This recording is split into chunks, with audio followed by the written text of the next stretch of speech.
Over the last 13 years, I've personally rejected thousands of marketing candidates. Some of them had better resumes than I did. Some had bigger LinkedIn followings than I did. They all got rejected from the same handful of reasons. If you've ever been ghosted after an interview, this video tells you exactly why and how to make sure it doesn't happen to you again. Quick note before we start. Hiring managers don't tell you the truth about why you got rejected. It's not because they're cruel, it's because of legal exposure. If they tell you the real reason and it's even slightly subjective, it can become an HR issue.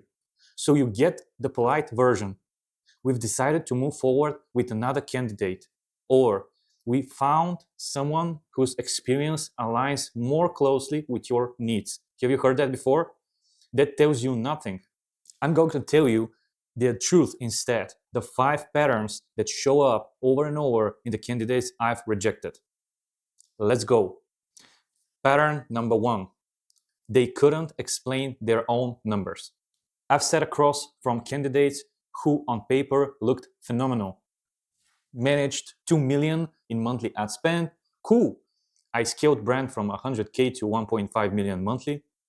Impressive. Then I ask, walk me through how you got there. What was the starting CAC? What was the target? How did you decide when to scale? And they freeze. That's the moment I know they didn't actually do the work. Someone else did. They were the LinkedIn facing face of the achievement, not the operator behind it. I had one candidate, senior level, who claimed they've run 8-figure paid social budgets. I asked, what was your blended MR at peak? And they said, I'm not sure. We didn't really track that. That was the end of the interview. If you are claiming the work, know the numbers. CAC, ROAS, MR, average order value, LTV, payback. If you can't recall those, don't claim them. Pattern number 2. They had no opinion. This one is more subtle, but it's just deadly. I would ask, what would you change about our current strategy if you came on board, right? And they would say, well, I would need to see the data first before I could really say. That's the answer of someone who doesn't want to be wrong. Hiring managers want operators, people with strong opinion, loosely held. Yes, people don't get hired in performance because they can't make the calls that needs to be made. When something is breaking at 2 a.m. and the CEO is texting, here's what I want to hear. Based on the home page and the ads I saw in your ads library, my hypothesis is your creative is over-relying on benefits-driven messaging. I would want to test more pattern interrupt hooks and stronger founder-led UGC. I could be wrong, but that's where I would start. That answer says, I have brain and I'm willing to use it before I have perfect information. That's hireable. Pattern number 3. They name dropped tools but couldn't explain how they use them. I had a candidate list Hyros, Triple Not Beam in their resumes. I asked why Hyros over Triple for that brand, and they said, I think the team chose Hyros. I just used it. Listing tools means nothing if you can't tell me why. Anyone can list 15 platforms on their resumes. The senior operator is the one who can say, we used Hyros over Triple because the brand had a 90-day sales cycle and we needed first-party tracking that survived iOS 14, and Triple strength is more on the post-purchase analytics side. That answer tells me you understand the tools as tools, not as buzzwords. Pattern number 4. They lied about ad spend. This is the one that ends interviews fastest. I never forget this one. A candidate told me they would managed budget of 5 million per month at their last role. I said, cool. What was the typical daily spend at peak? They paused, thought about it, said, probably 200K per day, 5 million per month, divided 30 days. is roughly 165,000 per day. So at peak, it should be higher than $200, not the average.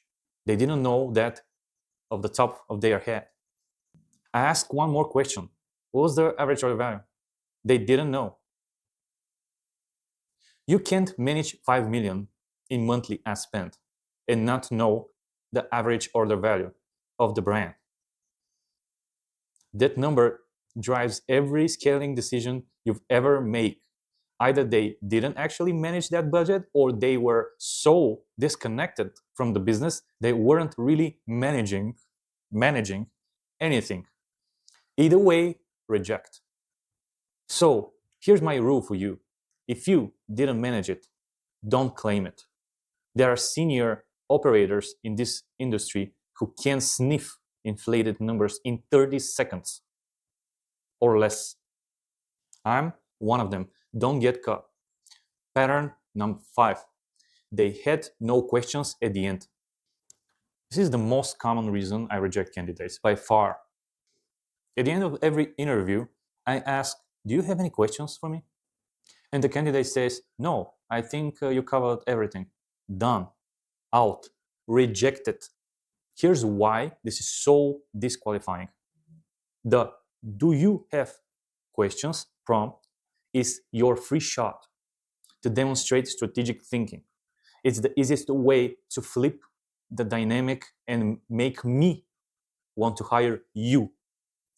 When you say no questions, you are telling me you are not curious about the role, not curious about the business, and not curious about whether this is even the right fit for you at this moment.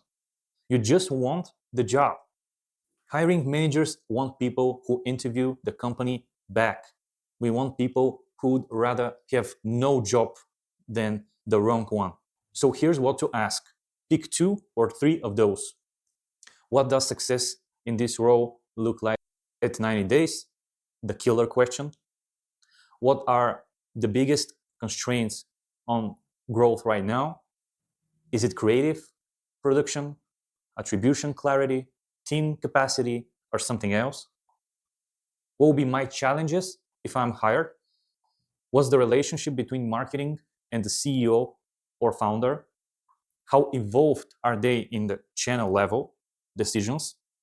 Has the previous person in this role been promoted or did they leave? What's the story there?